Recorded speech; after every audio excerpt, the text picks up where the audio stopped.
안녕하세요. 저는 올해 40대 초반이 되는 한 남자의 아내입니다. 제 입으로 이런 말을 하기는 좀 뜨거운 말일 수도 있지만 솔직히 제가 봐도 저는 타고난 좋은 몸매와 호감형 얼굴을 가지고 있습니다. 결혼 전에 저를 따라다니는 남자가 정말 많았고 저와 교제하기를 원하는 남자들의 대시를 많이 받았지만 번번이 거절해야만 했던 이유가 있었는데 바로 엄한 집안 분위기 때문이었습니다. 항상 집에 일찍 들어가야만 했기 때문에 남자와 교제할 만한 시간이 별로 없었고 그러다가 제가 21살이 되면서 지금의 남편을 만나게 됐습니다. 처음에 이 남자를 만났을 때는 제가 연애를 하고 있다는 사실을 집안에 비밀로 했고 어느 순간 결혼할 때가 되어서는 집안의 엄청난 반대에도 불구하고 제가 너무나도 사랑하는 사람이기에 결혼을 하게 되었습니다. 남편은 저보다 7살이 많았고 저의 첫 남자이며 부부 생활에도 아무런 문제가 없어요.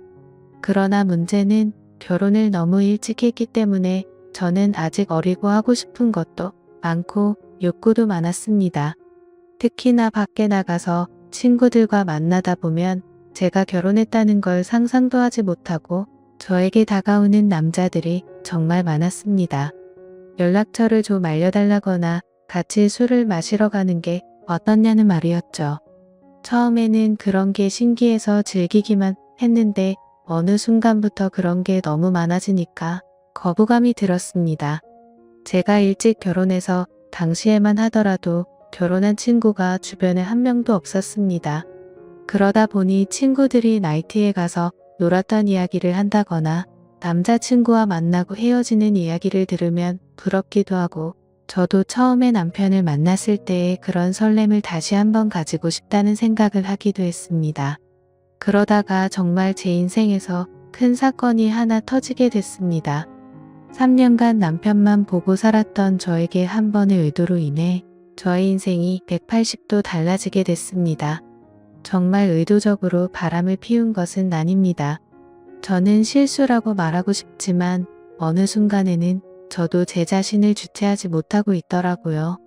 제가 20대 초반이었을 때 그때까지만 해도 저는 다른 남자를 만난다는 것은 범죄라고 생각했고 인간으로서 쓰레기 같은 행동이라고 생각했습니다.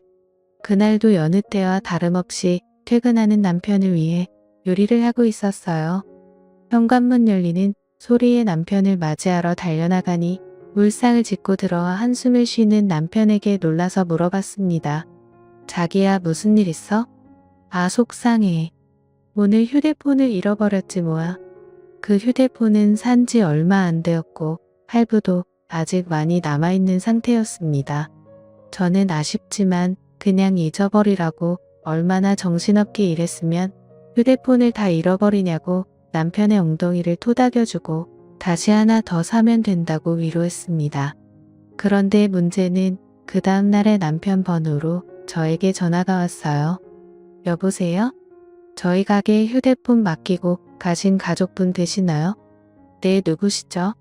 어제 가게에 방문한 손님이 휴대폰을 맡기고 술을 20만원어치 먹었는데 계산도 안 하고 휴대폰을 찾아가지 않으셔서요. 여기 저장된 번호로 연락해 봤어요. 저는 처음에 그 말을 듣고 남편을 의심했지만 그럴 리가 없다고 생각했기 때문에 알아보니까 누군가 휴대폰을 주워서 가게에 맡기고 외상으로 술을 먹은 것이었습니다.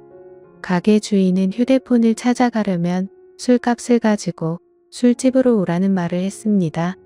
돈은 아깝지만 그래도 남편이 알면 좋아할 거라는 생각으로 약속한 시간에 맞춰 택시를 타고 술집을 찾아갔습니다. 그때 시간이 오후 5시 정도였는데 제가 갔을 때 그곳은 이제 막 가게를 오픈하고 있었어요. 문 앞에 주인으로 보이는 젊은 남자가 있었습니다. 휴대폰 찾으러 왔다고 말하자 가게에 있다며 지하 2층인 술집으로 저를 데리고 갔습니다. 휴대폰을 확인하자 남편 것이 맞았는데 20만원을 주기에는 너무 아까웠습니다. 솔직히 저희 남편이 잘못한 게 아니고 이걸로 술 먹은 다른 남자가 잘못한 건데 왜 그 돈을 제가 물어줘야 하나 싶더라고요. 그러다 문득 그 남자의 외모를 살펴봤습니다. 머리카락은 굉장히 길었고 통이 큰 바지를 입었으며 자기 사이즈보다 적어도 몇 개는 더 커 보이는 와이셔츠를 입어서 그런지 꼭 무슨 힙합하는 청년처럼 생겼더라고요. 걷는 걸음걸이도 껄렁껄렁하고 팔에는 문신이 보였는데 깔끔한 정장만 입는 제 남편과는 정반대의 자유로운 느낌이 많이 풍기는 사람이었습니다. 생긴 것만 보면 제가 좋아하는 얼굴상으로 제법 잘생겼지만 옷 입는 게 영 마음에 들지 않았습니다. 저도 제가 왜 그랬는지 모르지만 갑자기 그 남자에게 한 가지 제안을 하게 되었습니다. 저기 혹시 관심 있으면 술값 20만 원치만큼 오늘 그쪽이랑 같이 시간 보내줄 수 있는데 어때요? 솔직히 이건 정말 어처구니 없는 제안이었습니다. 말하는 동시에 저는 얼굴이 빨갛게 달아올랐거든요. 그 남자는 놀라는 듯 하다가 갑자기 술집 문을 걸어 잠그면서 저에게 다가왔습니다. 그 남자는 저에게 묻더군요. 그 말 진심이에요? 정말 하고 싶어요? 저는 20만 원이라는 금액이 아까운 것도 아까운 것이지만 그 남자에 대한 호기심이 더 컸던 것 같습니다. 그래서 그냥 한 번쯤 시간을 보내는 건 어떨까 하는 생각이 들었던 것이죠. 저는 다시 한번 말했습니다. 진심이죠. 대신에 오늘 일은 확실하게 비밀로 해줘야 해요. 그리고 오늘 딱 한 번만이에요. 그렇게 그 남자와 갑작스럽게 가게 안에서 시간을 보낸 후에 휴대폰을 돌려받고 집으로 돌아왔습니다. 이것이 제 첫 외도의 시작이었습니다. 이왕 외도를 할 거면 좀 로맨틱하게 했어야 됐는데 너무 난장판이었다는 생각이 들더군요. 그날 밤 이후로 술집 주인은 저에게 가끔 연락을 해왔지만 저는 연락을 받지 않았습니다. 막상 외도를 해보니까 그다지 좋지도 않았고 오히려 다른 걸 더 느껴보고 싶다는 생각이 들었기 때문입니다. 그 뒤로 저는 남편 외에 다른 남자를 만나는 것에 대해 호기심이 생겼어요. 많은 사람을 만났다가는 남편이 알게 될까봐 걱정이 되었고 집에만 있는 저로서는 다른 남자를 접할 기회가 쉽지 않았습니다. 그러다 생각지도 않았던 사람과의 일이 벌어지고 말았습니다. 여름방학이라고 대학생이었던 남편의 동생이 서울 구경을 하고 싶다며 저희 집에 놀러오게 된 적이 있는데 워낙에 나이 차이도 얼마 안 나고 저도 대입시험을 본 지가 엊그제 같아서 이런저런 얘기하면서 친해졌습니다. 그리고 넉살이 좋은 도련님은 형수라고 하며 저를 잘 따랐습니다. 도련님 입장에서는 나이 차이가 얼마 안 나니까 제가 불편할 수도 있었는데 별로 개의치 않고 행동하는 걸 보고 좋다고 생각했습니다. 그러다 하루는 도련님이 놀러 나갔다가 비가 무척 내려서 집에 일찍 온 날이었습니다. 남편은 출근한 상태였고 우산을 미처 준비하지 못한 터라 비를 흠뻑 맞고 집에 들어온 도련님에게 갈아입을 옷을 가져다 주며 씻으라고 하고 과일을 깎았습니다. 거실에서 단둘이 과일을 먹으면서 이런저런 이야기를 나누었고 그날따라 제가 눈을 마주치면 도련님은 어색한 듯 피했는데 그 묘한 느낌이 아직도 생각이 나네요. 그 어색한 기운을 깨고 싶어서 머리에서 생각한 대로 질문을 던졌어요. 도련님 애인 있어요? 지금은 없는데 형수님 같은 예쁜 여자 있으면 당장 애인하고 싶죠. 소개해 주실래요? 그럼 나 같은 여자 있으면 결혼도 할 거예요? 당연히 당장 하죠. 한치의 고민도 없이 당연하다고 말하는 도련님을 보며 이상한 충동이 일어났습니다. 저는 그런 도련님의 손을 덥석 잡아버렸고 눈을 쳐다보며 물었습니다. 이렇게 하니까 설레기도 해요. 한참 정적이 흐르고 얼어있던 도련님은 마주 잡은 손에 슬쩍 깍지를 끼더라고요.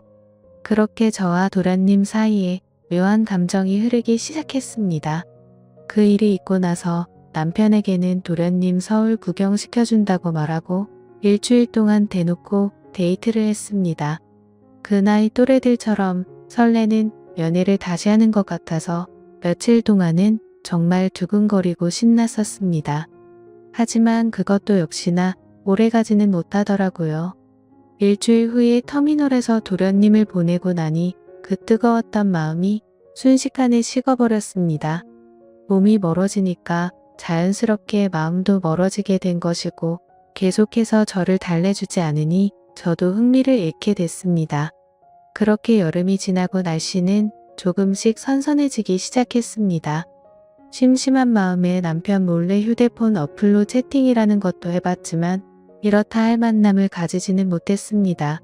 제 주변 또래 친구들은 채팅하는 어플로 친구도 많이 사귀고 연애까지 하는 애가 있던데 이상하게 저는 별 볼 일 없는 남자들만 꼬이는 것 같았습니다.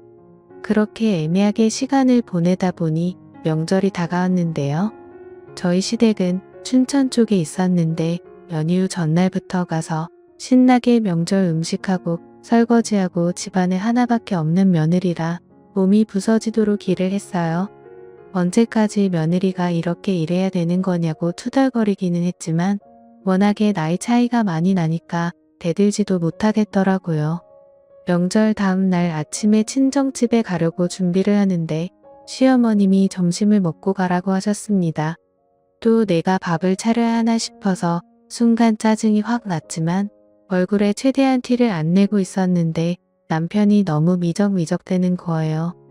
빨리 준비하고 출발해야 하는데 준비를 하는 둥 마는 둥 조금만 더 누워있다가 가면 안 되냐고 TV나 보고 앉아있고 정말 답답해 미치겠더라고요.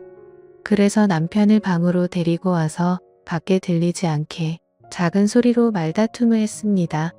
우리 부모님도 나를 보고 싶어 한다고, 빨리 준비 안 하면 혼자서 가겠다고 말하면서 감정이 안 좋은 채로 친정집으로 향했습니다. 남편은 친정에서도 기분이 안 좋은 티를 숨기지 못했고 저는 그럴 거면 그냥 먼저 가라고 말했습니다. 화가 난 남편은 저녁에 볼 일이 있다고 하며 먼저 집에 올라간다고 하고 올라가 버렸습니다. 무슨 일이냐는 친정엄마의 물음에 별거 아니라고 대답하고 방에 들어 혼자서 분을 삭히고 있었습니다. 저렇게 마누라를 배려하지 못하는 남자인 줄 몰랐는데 정말 충격적이었죠. 싸우느라 못 봤던 휴대폰을 여러 메시지를 확인해 봤더니 초등학교 동창 중 한 명에게서 연락이 와 있었습니다. 동창회를 하니 꼭 나와달라는 문자였고 오늘은 술을 꼭 마셔야겠다는 생각에 서둘러 준비를 하고 초등학교 동창회에 나갔습니다. 그 자리에 나가니 이미 20명 정도가 모여 있었고 명절인데 다들 할 일도 없이 이렇게 나와서 놀고 있냐며 조상님도 없냐는 농담을 건넸습니다. 그러자 친구들은 요즘에 누가 조상님 챙기냐고 우리끼리 재미있게 잘 먹고 잘 살자면서 술이나 마시자고 하더라고요. 졸업하고도 연락을 하는 친구도 있었지만 졸업하고 나서 처음 보는 친구도 있었습니다. 그래도 초등학교 동창이라는 유대감이 있었기 때문에 편하게 대할 수 있었죠. 그 중에 눈에 띄는 친구가 한 명 있었는데 초등학교 때 어린 눈에도 도시아이처럼 깔끔했었던 제 짝꿍이었습니다. 그 아이는 피부도 하얗고 공부나 운동도 잘했기 때문에 어릴 적에 잠시나마 좋아했던 남자였어요. 제 기억상으로는 그 아이도 예뻤던 저를 좋아했었고 동네도 가까워서 자주 어울렸던 기억이 납니다. 문방구에서 같이 과자를 사 먹으면서 집에 같이 가기도 했었고 지금 생각하면 유치한 편지도 주고받았었는데 오랜만에 보니까 훨씬 더 반갑고 기분이 좋았습니다. 그 친구는 6학년 때 전학 가서 그 이후로는 처음 봤고 멀리서 봐도 어릴 적 그 모습이 상당히 많이 남아있어서 그때의 설렘이 새록새록 기억났습니다. 저는 반가워하며 그 친구 가까이 가서 말을 걸었어요. 어머 건우야. 어떻게 연락 한 번을 안 했어? 안 그래도 너 결혼했다는 말 들었는데 연락을 못 하겠더라. 그 친구와 계속해서 대화를 하면 할수록 저는 그에게 점점 빠져버리고 말았습니다. 제가 아마 결혼을 하지 않았다면 꼭 이런 남자와 연애를 했을 것 같다는 생각이 들 정도로 마음에 드는 친구였거든요. 이 친구랑 따로 나가서 술을 마시고 싶고 오늘 밤만이라도 짧게나마 설레는 감정을 느끼고 싶었지만 저는 결혼한 여자였고 그 아이가 저를 나쁜 여자로 볼까봐 신경이 쓰였어요. 술자리가 끝나갈 때쯤 애들은 하나둘씩 빠져나가기 시작했습니다. 저 역시 집에 가야 할 때가 왔어요. 제가 인사를 하고 나오자 그 남자도 따라 나왔고 택시를 잡으러 같이 걷기 시작했습니다. 슬며시 제 손을 잡아오는 그 남자를 쳐다보니 저를 보며 웃고 있더라고요. 오늘은 완전히 끝나버린 줄 알았던 설레는 감정이 다시 살아나기 시작했고 그렇게 손을 잡은 채로 저희는 한동안 말없이 걸었습니다. 우린 서로 끌어안다시피 해서 길을 걸었어요. 택시를 타면 금방 헤어질 것 같아 너무 아쉬워서 걸어서 집까지 갔습니다. 오랫동안 걷다가 도착한 저희 집 현관 앞에서 저를 물끄러미 쳐다보더니 제 볼에 뽀뽀를 하고는 부끄러운 듯 급하게 인사하며 뛰어갔습니다. 남편하고도 안 좋은 상황에서 그를 만난 건 정말 사막의 오아시스를 찾은 기분이었어요. 그 뒤로 저희는 종종 따로 만났고 제가 서울로 올라가서도 계속 연인으로 지냈습니다. 그러다 2년쯤 지났을 때 그 아이도 장가를 가게 되었고 그렇게 저희 둘의 만남은 끝이 나는 줄 알았습니다. 저도 중간중간에 다른 남자도 몇 번 만나봤고요. 하지만 정말 사랑이라 느낀 건 그 남자가 유일했던 것 같습니다. 우리는 결국 재회를 했고 40이 넘는 지금까지도 몰래 만나고 있습니다. 저의 두 번째 서방님이고 이제 더 이상의 다른 사랑은 원치 않고 두 남자만 바라보며 살아보려 합니다. 너무 어린 나이에 결혼을 한 게 문제인 걸까요? 저도 가끔씩 제가 왜 이러는지 모르겠지만 도저히 빠져나올 수가 없습니다. 솔직히 말하면 왜 빠져나와야 하는지 잘 모르겠습니다. 이렇게 어리고 아름다운 나이에 기억에 남는 연애도 못해보고 결혼해서 답답하게 살다가 갈 바에는 이렇게 뜨겁게 사랑하는 게 더 남는 장사가 아니냐는 생각이 듭니다. 둘 중에 어떤 남자를 선택하고 싶지는 않아요. 상처 주는 여자가 되기는 싫거든요. 그냥 이렇게 두 남자를 바라보면서 사는 것도 충분히 가능해서 이렇게 살아가려고 하는데 무슨 큰 문제라도 되는 건 아니겠죠. 제 마음속에는 방이 2개이기 때문입니다. 오늘의 사연은 여기까지입니다.